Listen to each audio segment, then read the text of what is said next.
মিরপুরের উইকেটের রং নিয়ে আমরা যারা আলোচনা করেছি, 5 জন স্পিনার প্রতিপক্ষ খেলিয়েছে, 50 ওভার বল করেছে, সবশেষ ম্যাচে রেকর্ড করেছে ওয়ানডে 54 বছরের ইতিহাসে বাংলাদেশকে সুপার ওভারের ম্যাচে হারিয়েছিল।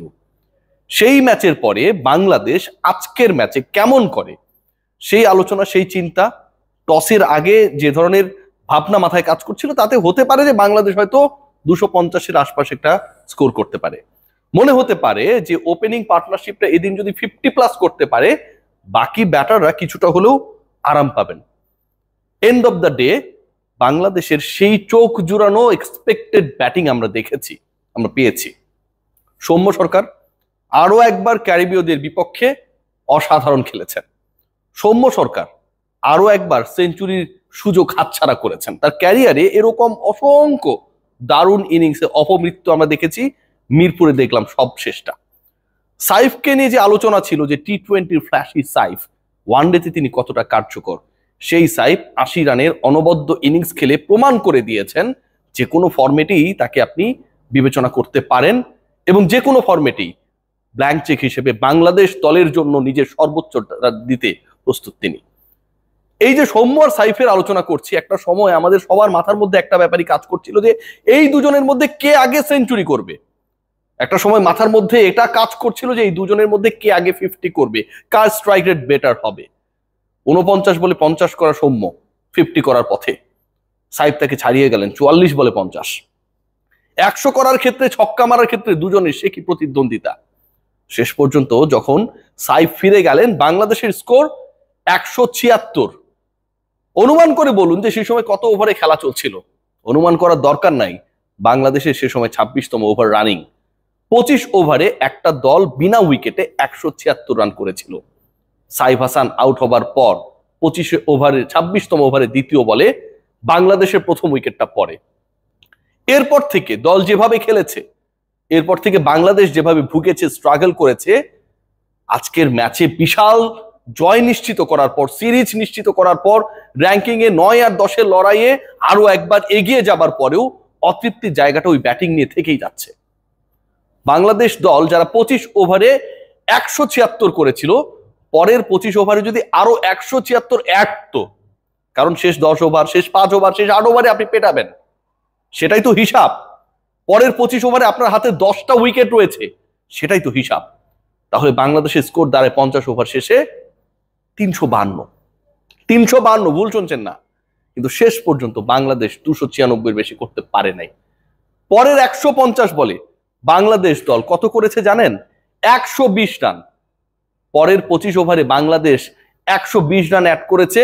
প্রতি ওভারে বাংলাদেশ 6-এর উপরে রান তুলতে ব্যর্থ, এমনকি 5-এর উপরও রান তুলতে ব্যর্থ। পরের 25 ওভারে 120 করতে 8টা উইকেট গেছে টিম টাইগার্সের।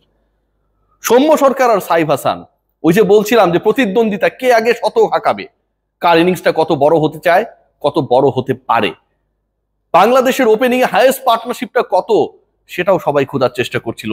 টিভি স্ক্রিনে যখন চলে আসে 292 তামিম ইকবালের সাথে লিটন কুমার দাসের সেই পার্টনারশিপ, আজকে সেটা ভেঙে যাবে। সেই রেকর্ড যেমন ভাঙে নাই, বাংলাদেশ দল শেষ পর্যন্ত 300-র ম্যাজিক ফিগারটাও ছুঁতে পারে নাই। সৌম্য 91 এগিয়ে ফিরে গেছেন, দারুণ খেলেছেন। আগের ম্যাচে যে প্রতিশ্রুতি দিয়েছিলেন, আজকে তার পূর্ণ বাস্তবায়নের পথে ছিলেন বাঁ হাতি ব্যাটার। সাইফ হাসান যে 6টা ছক্কা মেরেছেন, যেভাবে মেরেছেন, যেভাবে ডমিনেট করেছেন, শেষ পর্যন্ত ওই মিস হিটটা যদি মিস হিট না হতো তাহলে হয়তো তিনিও আউট হতেন না, আরো একটা ছক্কা বাড়তো, 6-এর সংখ্যা হয়ে দাঁড়াতো 7। এন্ড অফ দ্য ডে এই দুজনের দৃষ্টিনন্দন ব্যাটিং, বোলিং ডিপার্টমেন্টে নাসুম আহমেদ, রিশাদ হোসেন, তানভীরদের অসাধারণ নৈপুণ্য বাংলাদেশকে স্বস্তির জয় এনে দিয়েছে। এবছরে আর ওয়ানডে খেলার সম্ভাবনায় না থাকা টিম টাইগার্স শেষ পর্যন্ত এই ম্যাচটা জয় যখন শেষ করে, সেখানটায় আক্ষেপের নাম হয়ে যায় মাস্টার ক্লাস সালাউদ্দিন। বাংলাদেশের ব্যাটিং অর্ডারে যেভাবে বিভিন্ন সময় রঙ্গ তামাশা আজকে চলেছে, ব্যাটিং অর্ডার ড্রেসিং রুমকে যেন একটা বাপ দাদার সম্পত্তি বানিয়ে ফেলেছে, এগুলোর উত্তর দেওয়ার কেউ নেই। নাজমুল হোসেন শান্ত যখন আউট হয়ে গেলেন, বাংলাদেশের বাকি আর মাত্র 39 বলের খেলা, স্কোর হচ্ছে 252। 4th উইকেট হিসেবে নাজমুল হোসেন শান্ত ড্রেসিং রুমে ফিরে গেলেন। আরো 39 বলের খেলা বাকি, সেই 39 বলে পরের 6 উইকেটে বাংলাদেশ অন্তত 60টা রান তো অ্যাড করতে পারা উচিত। পরের ব্যাটার হিসেবে আসলেন মাহিদুল অঙ্কন, এমনকি নুরুল হাসান সোহান আজকেও যিনি 8 বলে 16 রানের অপরাজিত ইনিংস খেলেছেন, আগের ম্যাচেও যিনি ভালো টাচে থেকে অপরাজিত থেকে তার ইনিংসটা শেষ করেছেন, আজকের ম্যাচে সোহানকে নামানো হয়েছে নাম্বার 8-এ। বাংলাদেশ অসাধারণ শুরু করার পর ওই সিচুয়েশনে আপনি হয় সোহানকে বিবেচনা করবেন অথবা রিশাদকে বিবেচনা করবেন। নাসুমের পরেও যখন মেহেদী হাসান মিরাজ আর নুরুল হাসান সোহান ব্যাট করতে নামে, দুজনের ব্যাটিং অর্ডার যখন হয়ে যায় যথাক্রমে 8 আর 9, ঠিক তখন বাংলাদেশের থিঙ্ক ট্যাঙ্ক কতটুকু আসলে থিঙ্কিং এ পারদর্শী সেই প্রশ্ন তোলা খুবই যৌক্তিক। খেয়াল করে দেখুন যে আমরা মোমেন্টাম কিভাবে নষ্ট করেছি, বাংলাদেশ মোমেন্টাম কিভাবে নষ্ট করেছে।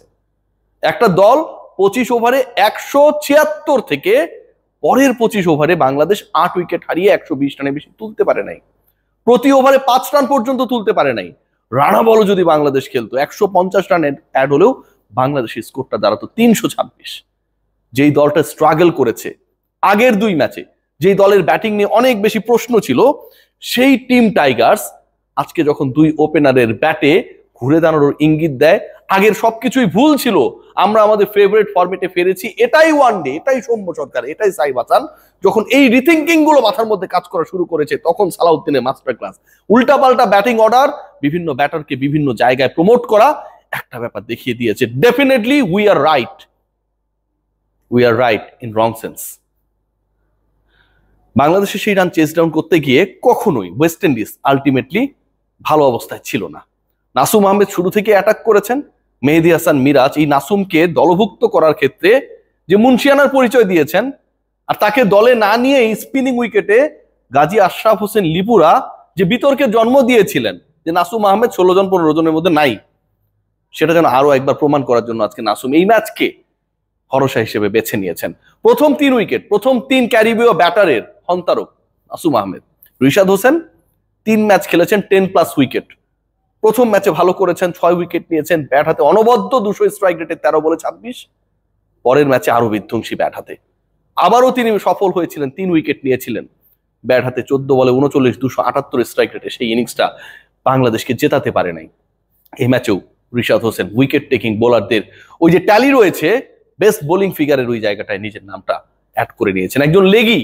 একজন লেগ স্পিনার যিনি ব্যাট করতে পারেন, একজন লেগ স্পিনার যিনি গুরুত্বপূর্ণ সময় উইকেট নিতে পারেন, একজন লেগ স্পিনার যিনি ভরসাস্থল হতে পারেন, এই সিরিজের সবচেয়ে বড় প্রাপ্তি আমার কাছে মনে হয় রিশাদ হোসেন। আর প্রাপ্তির জায়গা যদি আরেকটু অন্যভাবে বলি, অবশেষে বাংলাদেশ একটা সিরিজ জয় করেছে, অবশেষে বাংলাদেশ 4 সিরিজ পরে ওয়ানডে সিরিজে জয় পেয়েছে, এবং বাংলাদেশের এই যে জয়, এটা এমন একটা দলের বিপক্ষে অবশেষে এসেছে যেই দলের বিপক্ষে সবশেষ ম্যাচে বাংলাদেশ যেভাবে পরাজিত হয়েছিল, যেভাবে লাস্ট ওভারের ইকুয়েশন মিলিয়ে অলমোস্ট জিতে গিয়েছিল, তারপরও পারে নাই, catch miss, run out miss সবকিছু হয়েছে। সুপার ওভারে গিয়ে বাংলাদেশ যেভাবে 9 বলে 11 রান করতে পারে নাই, 3টা অবৈধ বলের সাথে 6টা বৈধ বল বাংলাদেশকে অপরচুনিটি ক্রিয়েট করে দেওয়ার ক্ষেত্রে আকিল হোসেনের আপ্রাণ চেষ্টা বাংলাদেশকে জেতাতে ব্যর্থ হয়েছিল। মনে করা হচ্ছিল যে শেষ ম্যাচটা বাংলাদেশ মোমেন্টাম হারাবে, সেই যে মনে করা হচ্ছিল, মনে করার যে চিন্তা ভাবনার জায়গাটায় আমরা ছিলাম আটকা, সেটা থেকে অন্তত সৌম্য এবং অপর ব্যাটার সাইফ আমাদেরকে রিলিফ দিয়েছেন। একই সাথে মিরপুরে 10 বছর পর বাংলাদেশ ওপেনিং এ 17 রানে পার্টনারশিপ করেছে, এবং মিরপুর শুধু না, যে কোনো স্টেডিয়ামে যে কোনো প্রতিপক্ষের বিপক্ষে 31 মাস পর, 2 বছর 7 মাস পর বাংলাদেশের ওপেনারদের 17 রানে পার্টনারশিপ আজকে আমরা দেখেছি। শুধু দেখতে পেলাম না, একটা জিনিসই, কে আগে শতক মারতে পারে, সৌম্য নাকি সাইফ? এক জায়গায় সাইফ এগিয়ে, শতক হাঁকানোর এই প্রতিদ্বন্দ্বিতায় সৌম্য সরকারের সাথে রেসে চলা সাইফ হাসান সৌম্যের আগে আউট হয়েছেন। সবাই ভালো থাকবেন।